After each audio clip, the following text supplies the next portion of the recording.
Yo les postos, bienvenue dans cette nouvelle vidéo. À quelques jours de la fin du mercato, le Paris Saint-Germain cherche toujours le moyen de trouver une solution pour renforcer son secteur de jeu. Paris veut un milieu de terrain, sauf problème, personne ne veut partir. Herrera, Paredes, Wijnaldum ont tous refusé. Dina Ebimbe n'est pas pour l'instant prêt à partir du côté du Bayer Leverkusen, vu que le Bayer Leverkusen propose seulement 9 millions d'euros, alors que le Paris Saint-Germain en demande 15. Il faut libérer une place. Layvin Kurzawa, lui non plus, n'est pas prêt de partir. Tout ça sont des très gros salaires. Mais quoi qu'il en soit, Paris ne lâche pas l'affaire. En ce qui concerne le dossier Tanguy Ndombele, pour l'instant c'est au point mort. Les discussions sont suspendues. Le PSG essaye de temporiser et va essayer de trouver une solution dans les derniers jours du mercato. Mais un autre international français, un autre milieu de terrain qu'on connaît très bien, pourrait débarquer au Paris Saint-Germain dans les toutes dernières heures du mercato, les postos. Comme vous le savez, Leonardo a toujours l'habitude de sortir un lapin de son chapeau. Après, est-ce que le lapin est bon ou non? On ne sait pas. Danilo Pereira, lui aussi, peut-être pourrait quitter le Paris Saint-Germain dans les prochains jours. L'AS Roma est très intéressé. Danilo Pereira aussi, qui fait partie un petit peu des désillusions du côté du PSG depuis son arrivée. Alors si jamais Ndombele venait à ne pas rejoindre le Paris Saint-Germain, on sait c'est quoi le problème maintenant pour Ndombele. Ndombele touche à Tottenham 200 000 euros par semaine, ce qui fait 800 000 euros par mois. Et Paris devrait prendre en charge 100% de son salaire pour 6 mois, c'est-à-dire 800 000 euros par mois. C'est énormissime pour un joueur qui ne joue presque pas à Tottenham. Donc est-ce que Ndombele est prêt à faire un effort sur son salaire? Est-ce que Paris essaye de négocier avec le président de Tottenham, Levy, pour un petit peu faire 70-30 ou 80-20? Mais voilà, en tout cas, c'est ça le problème du côté de Ndombele. Tout peut se passer dans ce dossier, mais le Paris Saint-Germain cherche aussi ailleurs. Si jamais l'échec Ndombele venait à se confirmer, la surprise Corentin Tolisso, le PSG avance dans l'ombre. En fin de contrat avec le Bayern de Munich à la fin de la saison, Corentin Tolisso a peu de chances de prolonger l'aventure en barrière, gêné par des pépins physiques récurrentes. Le champion du monde 2018 n'a pas véritablement eu sa chance au Bayern de Munich, ni avec Ancelotti, ni avec Kovac, ni avec Flick et ni avec Julian Nagelsmann. Utilisé à seulement 2 fois et à 2 reprises cette saison en Bundesliga, Corentin Tolisso devrait faire ses valises de la Bundesliga et ne devrait pas attendre la fin de saison.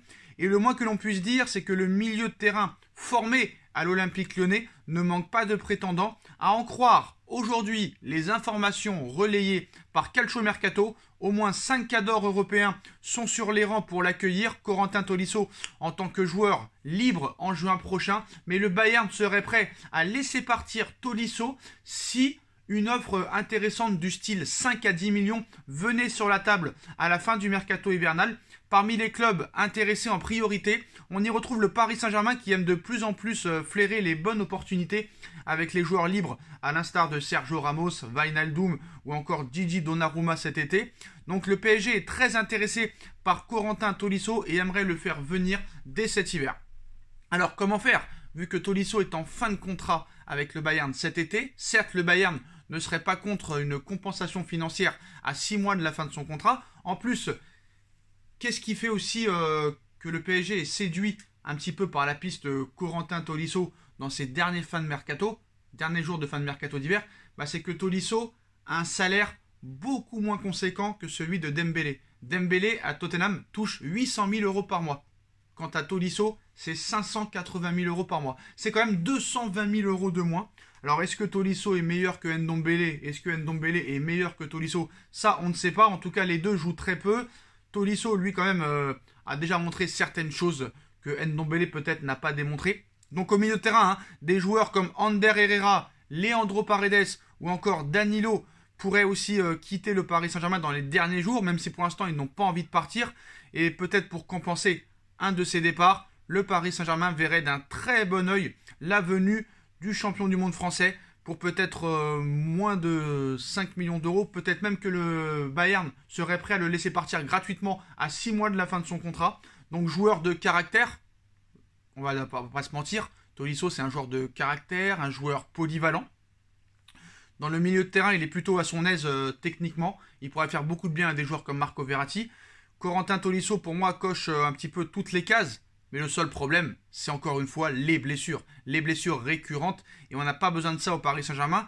Mais en toute logique, son profil ne plaît pas uniquement au PSG. En Italie, sa cote est notamment très élevée, puisque la Juventus de Turin et l'Inter de Milan aiment beaucoup son style de jeu, tout comme Tottenham et l'Atlético Madrid, qui sont les deux ultimes prétendants aussi de Corentin Tolisso l'été dernier, selon la presse transalpine. Reste maintenant à voir quels seront vraiment les clubs à passer à l'action et à accélérer et à matérialiser leur intérêt pour le français. Une offre que sera fait peut-être par le Paris Saint-Germain dans les prochains jours s'ils voient vraiment que Ndombélé, ça ne se fait pas.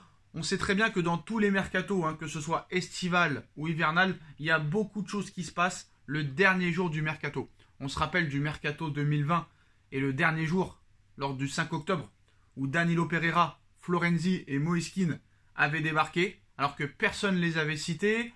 On se rappelle aussi d'autres mercatos, comme le mercato l'année dernière. On se rappelle à la fin, Nuno Mendes avait signé au PSG, Cristiano Ronaldo avait signé à Manchester United. Il peut se passer beaucoup de choses encore en 3 jours, mais je pense que vraiment il va se passer beaucoup de choses lundi. Mais en tout cas, le PSG est chaud bouillant sur la piste Corentin Tolisso. Si jamais Tanguy Ndombélé venait à ne pas venir, le PSG pourrait négocier une arrivée gratuite pour Corentin Tolisso, même si le Bayern aimerait quand même une minimum garantie d'avoir un petit peu d'argent.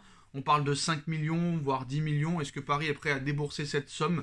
On verra bien ce qui se passe. Alors, est-ce que ce serait un contrat longue durée pour Tolisso? Je ne sais pas non plus, parce que voilà, Tolisso, quand même, à 580 000 euros par mois, c'est compliqué. Après, le Bayern aussi peut éventuellement le prêter au Paris Saint-Germain.